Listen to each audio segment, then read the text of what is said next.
இந்த நூல் உருவான வகையில் நான் மீண்டும் நன்றி சொல்ல வேண்டியது என் கணவருக்குத்தான். நான் இப்படி ஒரு நூலை எழுத முழுமுதற் காரணம் என் கணவர்தான். மனப்பூர்வமாக முழுமையாக எனக்கு ஆதரவளித்து என்னை உற்சாகப்படுத்தி நீ எழுது துர்கா என்று சொல்லி என்னை உற்சாகப்படுத்திய என் கணவருக்கு இந்த விஷயத்தில் எவ்வளவு நன்றி சொன்னாலும் போதாது. எங்கள் மகன் உதயா, மருமகள் கிருத்திகா, மகள் செந்து, மாப்பிள்ளை சபரிசன் ஆகியோர் இந்த நூலில் என் கணவர் பற்றியும் அவர் முதலமைச்சர் ஆனது பற்றியும் தங்களது எண்ணங்களை பகிர்ந்துள்ளார்கள். அவர்களுக்கு எனது மனமார்ந்த நன்றி.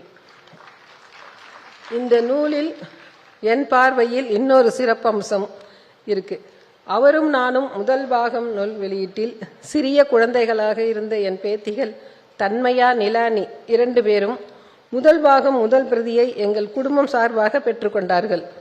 இப்போது வளர்ந்த எங்கள் பேரப்பிள்ளைகள் 4 பேருமே இந்த நூலில் எங்களை பற்றியும் தங்கள் எண்ணங்களை பற்றியும் பகிர்ந்தது அதனுடைய சிறப்பு அம்சம்.